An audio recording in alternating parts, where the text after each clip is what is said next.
Hi hello guys, അങ്ങനെ evening ആയപ്പോഴത്തേക്ക് നമ്മൾ ചെട്ടുകുളങ്ങര അമ്പലത്തിലേക്ക് തൊഴാനായിട്ടെത്തി. അങ്ങനെ നമ്മൾ അവിടെ എത്തി, കുളത്തിലിറങ്ങി കാലൊക്കെ കഴുകി ദേ അച്ചുമ്പിയും അമ്മൂമ്മയും നടന്നു പോകുന്നുണ്ട്. ദേ അവിടെ ഇന്ന് വേദൂട്ടൻ്റെ ഡാൻസാണ്. അവളുടെ ഡാൻസൊക്കെ കഴിഞ്ഞ് അവൾ ഓടുകയാണ്. അമ്മ അവിടെ നിന്ന് തിരിഞ്ഞെന്തോ പറയുന്നുണ്ട്. ഞാനത് കേൾക്കാത്ത ഭാഗത്തിൽ വീഡിയോ എടുക്കുകയാണ്. വീഡിയോ എടുക്കുന്നതിനായിരിക്കും പറയുന്നത്, പക്ഷെ നമ്മളതൊന്നും മൈൻഡ് ചെയ്യത്തില്ല.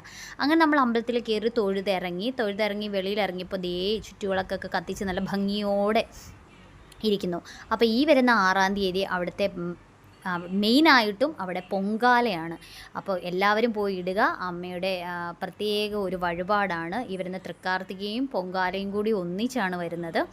അങ്ങനെ നമ്മൾ അവിടെ നിന്ന് തൊഴുതെല്ലാം കഴിഞ്ഞപ്പോഴത്തേക്ക് വേദൂട്ടനകത്തുനിന്ന് ഇച്ചിരി പൂവൊക്കെ കിട്ടിയിട്ടുണ്ട്. അപ്പോൾ അതിട്ട് കാണിക്കുകയാണ്, ഞാൻ വീഡിയോ എടുക്കുന്നതും കൂടെ കൊണ്ട്. അങ്ങനെ അവിടെയൊക്കെ തൊഴുത് ദേ നമ്മൾ ചുറ്റിനുമുള്ള ആ ഒരു ഇതൊക്കെ ഞാൻ നിങ്ങളെ കാണിക്കാൻ വേണ്ടിയിട്ട് എല്ലാം എടുക്കുന്നുണ്ട്. മാക്സിമം എടുക്കാൻ പറ്റുന്ന രീതിയിൽ മാക്സിമം എടുക്കുന്നുണ്ട്. പക്ഷേ ചിലവരൊക്കെ എന്നെ നോക്കുന്നുണ്ട്, ഞാനതൊന്നും മൈൻഡ് ചെയ്യാണ്ട് ഞാൻ എടുത്തുകൊണ്ടിരിക്കണം. കാരണം എൻ്റെ സബ്സ്ക്രൈബേഴ്സിനെ കൂടി എനിക്ക് കാണിക്കണമെന്നുണ്ട്. അപ്പോൾ ചെട്ടുകുളങ്ങര അമ്പലമെന്ന് വെച്ച് കഴിഞ്ഞാൽ കുത്തിയോട്ട വഴിപാടാണ് മെയിനായിട്ടും. പിന്നെ അവിടെ ഭദ്രകാളിയമ്മയാണ്. സത്യം പറഞ്ഞു കഴിഞ്ഞാൽ അവിടെ ചെന്ന് കഴിഞ്ഞാൽ ഉണ്ടല്ലോ, നമുക്ക് അവിടെ നിന്ന് പോരാനേ തോന്നത്തില്ല. അത്രയ്ക്ക് മനോഹരമാണ്.